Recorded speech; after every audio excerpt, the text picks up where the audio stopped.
Sweldo para may tibay araw-araw. Neurobion. Neurobion, helping true heroes by nourishing nerves. Vitamins B1, B6, B12 is the generic name of Neurobion. If symptoms persist, consult your doctor. Smart Padala. Kayang-kaya na mag-claim anywhere. Basta Smart Padala. Sangobion, multivitamins plus minerals, is the generic name of Sangobion Iron Plus. If symptoms persist, consult your doctor.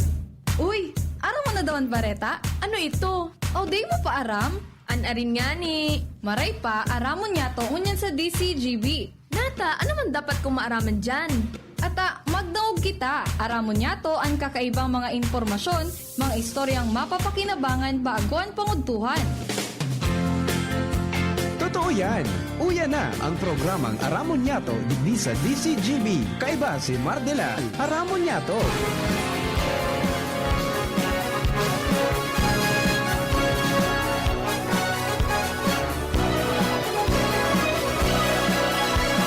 Kabayan, dapat mong malaman na kailangan mong maintindihan ang usapan na may kinalaman sa iyong kapaligiran.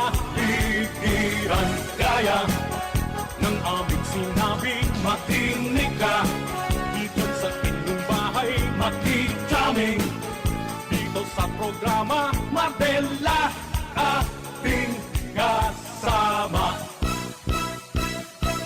Pakinggan natin si Mardela, samahan natin si Mardela. Sa balita, issue at sa komentaryo, kay Mardela tayo ay panalo. Pakinggan natin si Mga tugang, good morning po sa Sainto Cabos. Welcome sa tayong programa. Aramon niya tungo niya pong aldaw na ininuwados. Petsa 29 sa bulan kan Hulyo 2021. Ano po mga kaninal, tulong tumbling na sana, Agosto na. Mga kabarangay, ako po si Mardela, dahil niyo ba sabit sana pero tiyan. Medyo alipot na pong iribanan ta, mga 10 minutes lang kitang mairibanan. Pag alas 11, malawag po ang kapalibutan ta at amanon ta kang DNR.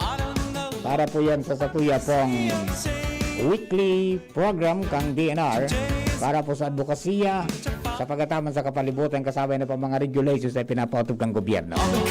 Bueno, technical side kasabay niya to mga tugang Ronald Baldo 2022. Bantang yaon man sa social media department so yung partners dyan sina Arvin at saka si Richard, production assistant Sunday kasabay ito dyan si Angel Mustasa ang kagandaan ng South. Duman sa luwa sa Mega Force Patrol, kadagos pong pangarap ng mga istorya, tanganing may balangibog sa panuan na sinapukawan mga turog sa pansitan. Good morning po sa mga birthday celebrators. Happy birthday! Many returns of the day. More life, prosperity, and happiness. Happy birthday kay Sir Edgar Barameda. Partner, Marinaga. Happy birthday. At sa iba pang nag-celebrate sa birthday sa kanya, happy birthday po sa Indo. Bueno, mga tugang, dire-diretso na kita sa satuya po ng mga istorya. O, iringat po kita tabi, iringat ha. Ngayon ba po ang COVID? Disiplina sa naman po ang gaypuan ta para po dahil kita makaulakit, dahil kita maulakitan. Stay put sa nanguna kita sa harong. Ang advice ba ka na magpararo luwas para karaon sa luwas. Dahil na magpararo lang tuwag muna ta difficile. Okay? So, even duman sa mga nasyon na nainot nang nagkabarakunahan, nainot nang nagtaranggal ng restrictions, ngunyan po, padit-dit, pigbabalik. No? Even the United States of America, na nag-declare na mag-arali na ng face mask, ngunyan, pabalik na ang face mask. So, ganun ka-importante ang face mask. Kaya huwag niyong ilalagay sa baba. Always, mga tugang, wear your face mask properly. Dapat ang face mask na tatakluban ang dungo, asin ang ngimot. Kaya yung purpose kay kung bakit nandyan yan. At hindi gawing tangkaka.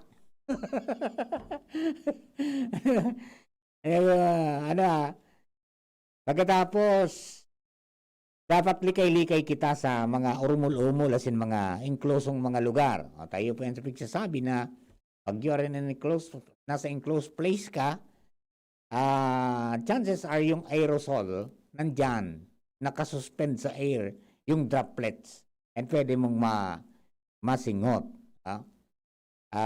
Hugas kamay, yan. Kaya baga, mask, iwas, hugas. Yan, mga simpleng mga bagay na data paglingawan, bakusan ng kita an makaligtas, dahil kita maulakitan, hindi man kita makaulakit. Because hanggat di kita nagtitest, dahil man aram kung ano ang status kang saludta.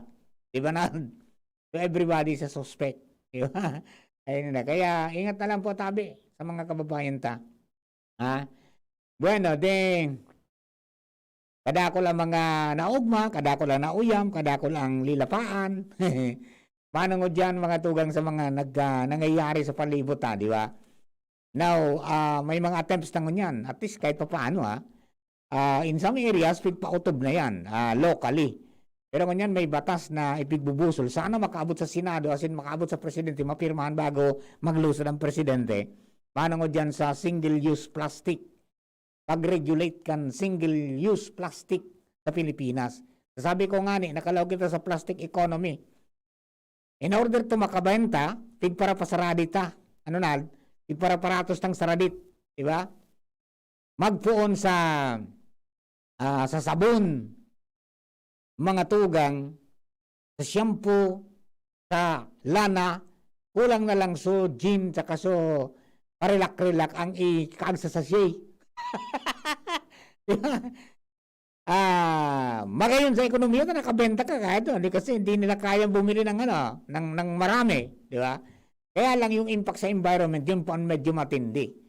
Because ang plastic, mga tugang, dekada ang bibilang bago matunaw. Now, so iba, sa kawagaan, iparatapok sa kali, nagbara, mga tugang, baha ang resulta. So iba, itinapok mga tugang sa salog, nakaabot sa dagat, nakaungkan sira, nagadan so sira. Kaya nagkakapira pong mga adverse effects dyan. So, yung pagkikibuan ng paagi, na kahit tupig para discuss na sabi ko naman sa Quezon City, one time napadpad kita, iko naman yung sarong cart, na mabakal ka alkila na suka, tawyo, madara kang laugan, kaya ikagag sa plastic. Parang naalala ko nung mga elementary grades kita, arog kita kayan Mabakal kang lana, igwang supig bubong babaganal, duman sa iksura, na igbubong pa, pero ngayon tsaba, pero ngayon bakal mo sa labi, bubumbang ka naman, karang idadara kang baso kaya bote. Aba, nung pinalot na, ibinalot, pinakanda, ngayon, puro plastic na. So, dahil naman na mamanage po yan. Kaya yan na po ang pagigibong niyan.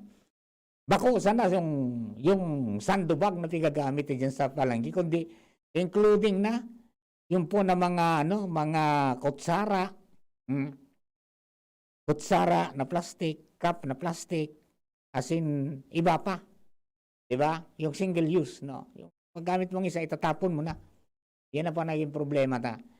So, pag nagpasar yan, pag na-regulate, pati yung paggibo.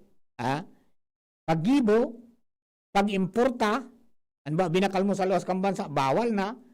Tapos pagpabakal, asin paggamit. Ayan po yung nagkakapira po na, no? Kasi kung yan, iguana pa nagluluwas na mga natutunaw ng mga plastic na, iguana ka yan medyo nga lang mahal pa kasi kulang ang gumagawa. But then, kapag dumaming gumagawa, at maraming supply sa market, di mabarato na yan. Kadakol po nga ng mga bagong teknolohiya na pinagamit. Igwa kong nagamit one time, duman sa din naman kong sarong nasyon na pakain mo amunal, tangkap, na yan, hindi man siya plastic, parang karton, hinahalo.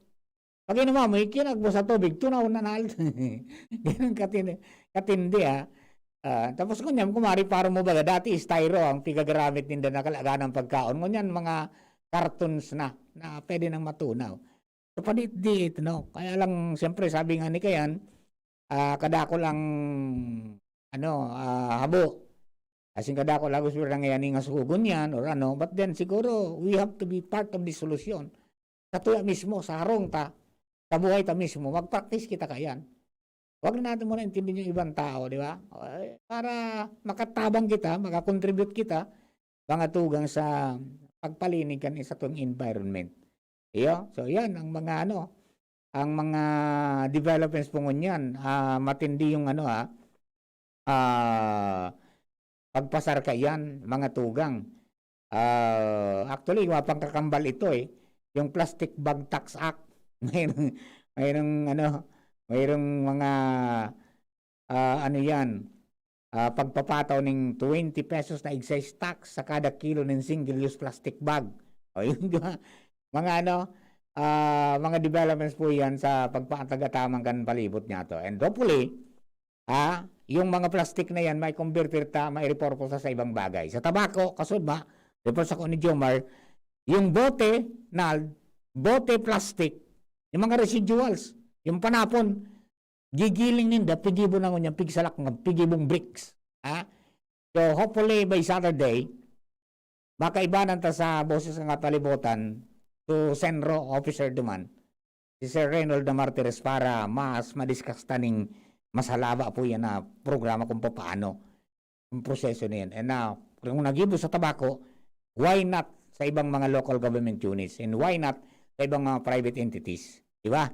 Okay? Instead na itapon natin at ipahakot sa mga basurero, pwede natin gawing palayan na nagamit na pambahay as in gamit mga tugang para po sa tuya pong mga iba-ibang pinagamitan sa lugar. And then, one time siguro, pag napasyar ka mo naman sa tabako, naman sa Hiraya Manawari Park, Ecological Park, maling po nindun naman ang ibang klase na mga nakabugtak duman, mga tukawan na gibo mga tugang sa mga recyclable materials. Yan.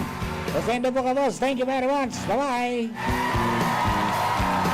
Usapang Rayuma.